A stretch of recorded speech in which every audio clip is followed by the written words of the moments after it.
الحمدللہ وکفا والصلاۃ والسلام علی عبادہ الذین اصطفیٰ اما بعد. آج ہم جی مد و کسر کا باب پڑھیں گے اور اسی طرح حمزہ اور اس سے متعلقہ جو احکامات وہ پڑھیں گے. شعر نمبر 29, 30 اور 31 جو ہیں یہ تین شعر جو ہیں یہ مد و کسر کے بارے میں ہیں. تو پہلے ہم ان کو دیکھتے ہیں.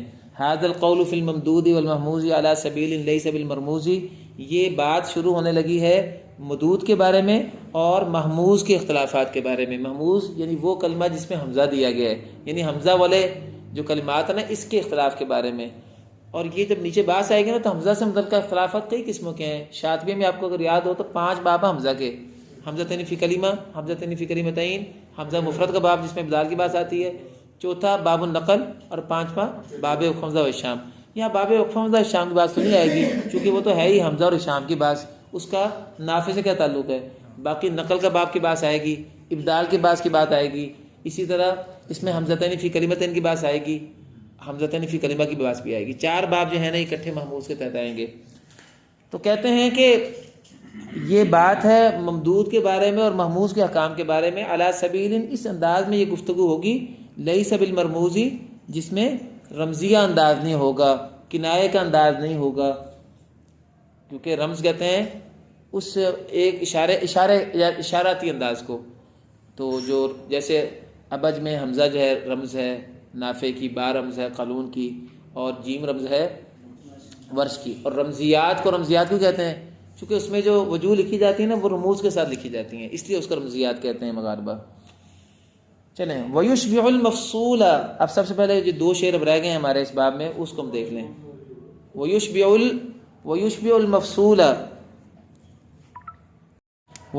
الْمَفْصُولَ عَبْدُ الصَّمَدِ وَيُوسُفٌ وَالْمَرْوَزِ فِي الْأَجْوَدِ. مفصول مد منفصل, اس کو مفصول بھی کہہ دیتے ہیں. مفصول کی جو مد ہے جس میں حمزہ حرف مدہ سے منفصل دوسرے کلمہ میں ہو, اس میں اشباع کرے گا عبد الصمد اور یوسف. اشباع جو ہے نا اس کا مطلب مد لمبی کرنا, صرف مراد طول ہی نہیں ہے, مد لمبی کرنا. اشباع کرے گا مفصول میں عبد الصمد اور یوسف اور مروزی بھی. اور مروزی کی فی الاجود, یہ اجود وجہ ہے, اجود جید سے اجودو افعل التفضیل, اس کی زیادہ بہتر وجہ کیا ہے؟ اشباع. اور آپ جانتے ہیں نا ہم پہلے توسط کرتے ہیں پھر قصر کرتے ہیں, لیکن بات یہ ہے کہ مروزی کا جو ہے اس کے لیے یہاں بیان کرنا اصل مقصد کوئی نہیں ہے, کیونکہ مروزی کے لیے تو اصل مقصد در العلوم میں بیان ہو چکا ہے. تو وہاں جو ہے اشباع اس کی کتنی مقدار کی ہے, اس کا مقدار سے توسط ہے. تو اس لیے باقی 2 کے لیے جو اشباع ہے وہ طول کا ہو جائے گا, اور مروزی کا جو اشباع ہے وہ توسط کا ہو جائے گا. تو خود بخود واضح ہو گیا کہ مروزی کی 2 وجہ ہیں. مروزی کی 2 وجہ ہیں, ایک وجہ توسط اور دوسری وجہ قصر, اور توسط مقدم ہے اس لیے اس کو اجود کا ہے. چلیں جی, مد منفصل کا اختلاف ختم ہو گیا. اور مد متصل جو ہے اس کے بارے میں یہاں بیان ہی نہیں کیا. مد متصل کا کے لیے یہاں بیان ہی نہیں کیا. وہ 2 لوامے میں سے اس کا اصل لے لیں, اس کا اصل لے لیں. ویسے اس کی وضاحت کی ضرورت ہے, یا ویسے اس کا ذکر نہیں آیا, ویسے اس کی دیکھتے ہیں آگے چل کے. کہتے ہیں کہ وقصر کآمن وشیء افریطا لیوسف. کہہ رہے ہیں کہ آپ قصر کریں آمنہ اور شیء جیسے کلمات میں. آمنہ سے اشارہ کس طرف ہے؟ مد بدل کی طرف. اور شیء سے اشارہ کس طرف ہے؟ مد لیم کی طرف. ان دونوں میں آپ قصر کریں اور افریطا طول کریں. ٹھیک ہے, وقصر افریطا, وقصر افریطا, قصر کریں, افریطا توسط کریں. آمنہ اور شیء جیسے کلمات میں. یوسف ازرق کے لیے, یوسف ازرق طول کریں, مطلب افراط اپنا طول ہی ہے نا. قصر کریں اور افراد کریں یعنی طول کریں, قصر کریں اور افراد کریں یعنی طول کریں. آمنہ اور شیء میں جیسے کلمات میں. یوسف یعنی ازرق کے لیے. وفیہما, اور ان دونوں قسم کے کلمات یعنی مد بدل اور مد لین دونوں میں. اختر وسطا, آپ وسط کا جو انداز ہے اس کو اختیار کریں, اس کو مختار کہیں, اس کو مختار کہیں, اس کو اختیار کریں. زیادہ بہتر یعنی کیا ہے؟ توسط. تو ازرق کے لیے کتنی وجہ ہو گئی؟ 3. ازرق کی ایک وجہ ہو گئی قصر, دوسری وجہ طول, تیسری وجہ توسط. جی یہاں پہنچ کے باب ختم ہو گیا ہے، یہاں پہنچ کے باب ختم ہو گیا، مد کا، مد لین کا بھی مسئلہ آپ کے سامنے بیان ہو گیا، اور اسی طرح آپ کے سامنے مد بدل کا مسئلہ بھی بیان ہو گیا، اور مد منفصل کا مسئلہ بھی بیان ہو گیا، متصل کا جو ہے وہ رہ گیا ہے۔ تو وہ یہ ہے کہ متصل جو ہے اس میں بھی عبد الصمد التقی کے لیے طول ہے، اور مروزی کے لیے اس میں صرف توسط ہے، اس میں اجبت والی بات نہیں ہے، اور باقیوں کے لیے صغرا ہے۔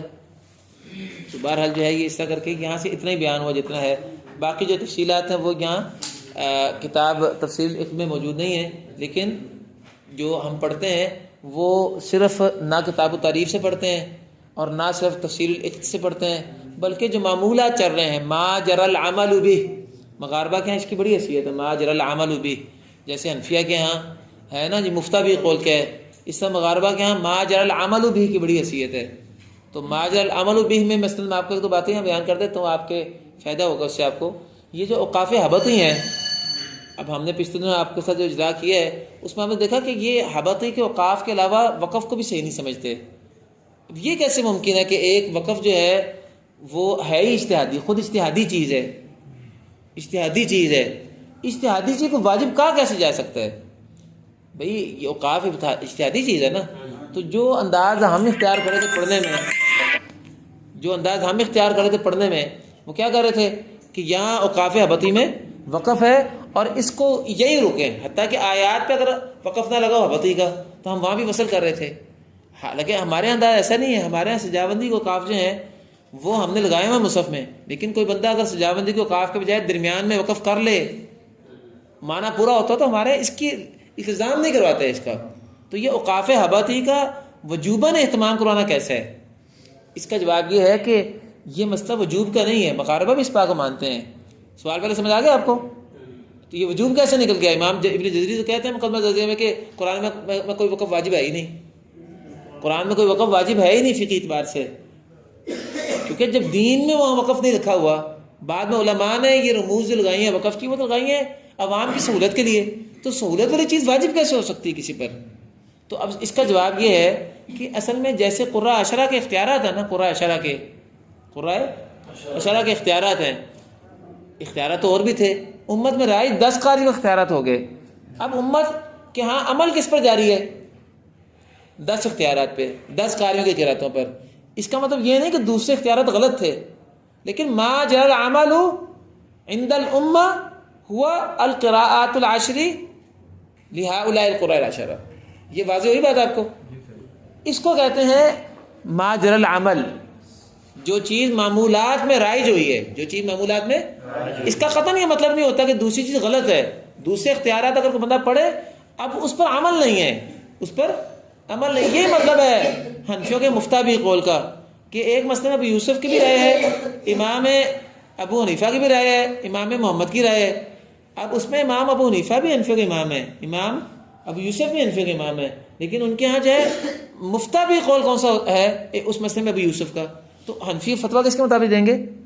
مفتابی قول کے مطابق۔ یعنی مطلب ہے کہ ما جرى العمل عند الاحناف فی المسألة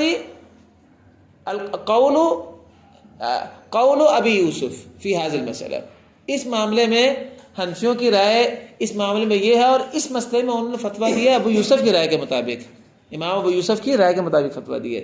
یہ ہے ما جرى العمل به، یہی معنی ہے اوقاف ہبطی کی پابندی کا۔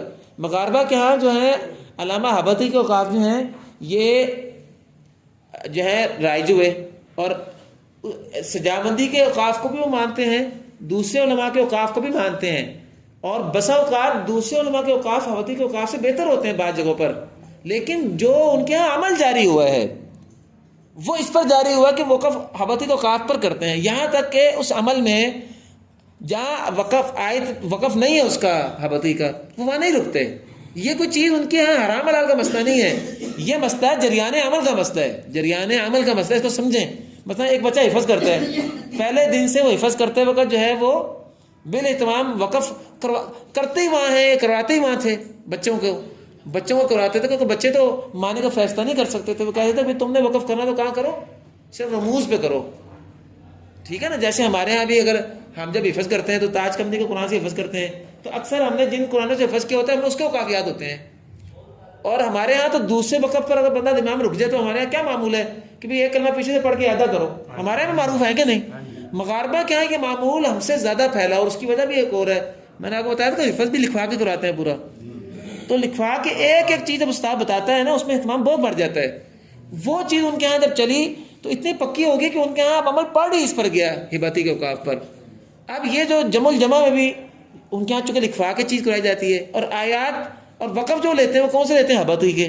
تو ہباتی کے اوقاف کے مطابق رمزیات لکھے گئے سارے. تو اب یہ نہیں ہے کہ اگر آپ وقف آیت پر کر لیں, اگر آیت پہ وقف نہ ہو ہباتی کے ہاں, تو مغاربہ کے ہاں غلطی ہو جاتی ہے.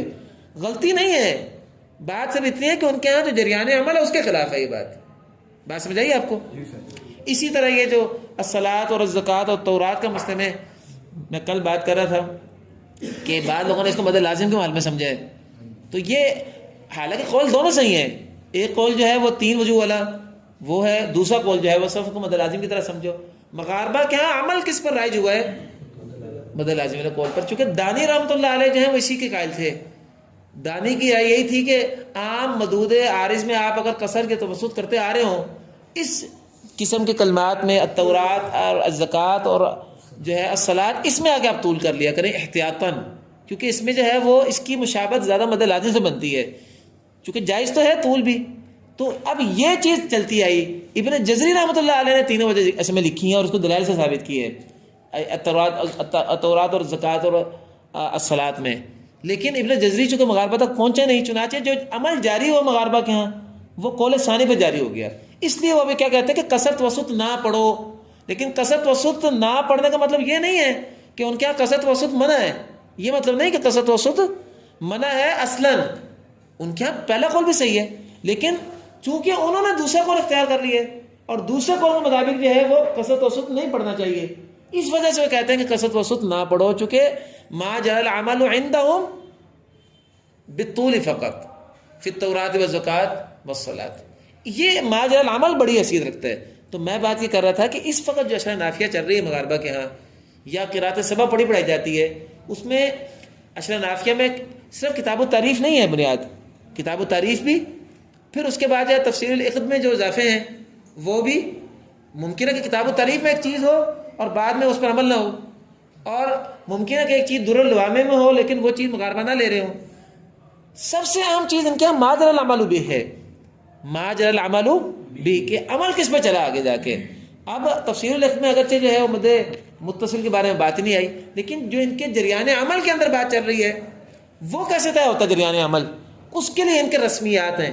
رسمیات یاد رکھیے, رسمیات رمزیات اجرا کے ہیں نا ان کے لوحات, اور جو یہ طالب علم کو اجرا کروانے سے پہلے اختلافات لکھواتے ہیں, جیسے ہمارے حامشل قرآن والے مصحف ہوتے ہیں, اس سلسلے میں جو انہوں نے چیزیں لکھوائی ہیں ان کو کہتے ہیں رسمیات. رسمیات میں یہ عام طور پہ جو چیزیں لکھواتے ہیں نا وہ ان کے ہاں اصل میں عمدہ ہوتا ہے ما جرى العمل به کے سلسلے میں. رسمیات کس لیے بڑی حیثیت ہے. اب رسمیات کی روح سے جو ہے مد متصل میں کیا کر رہے ہیں لوگ, ورش اور ازرق اور اتقی کے لیے کیا کر رہے ہیں, طول کر رہے ہیں, اور اصبہانی کے لیے قصر کر رہے ہیں. اصبہانی اور باقی قاریوں کے لیے کیا کر رہے ہیں, صغرا کر رہے ہیں. اصبہانی اور باقی قراء کے لیے صغرا کر رہے ہیں, اور جو مروزی ہے اس کے لیے وسطی کر رہے ہیں, 4 رکعتیں پڑھ رہے ہیں. تو اس بات کو آپ ذرا سمجھ لیں کیونکہ یہ بہت بنیادی چیز ہے. تو آج بس ہم اتنا ہی پڑھتے ہیں انشاءاللہ. کل انشاءاللہ پھر ہم یہ جو آگے مسئلہ ہے نا حمزہ کا مسئلہ, وہ انشاءاللہ کل شروع ہوگا. شعر نمبر 32 سے وہ کل پڑھیں گے انشاءاللہ. وآخر دعوانا ان الحمدللہ رب العالمین.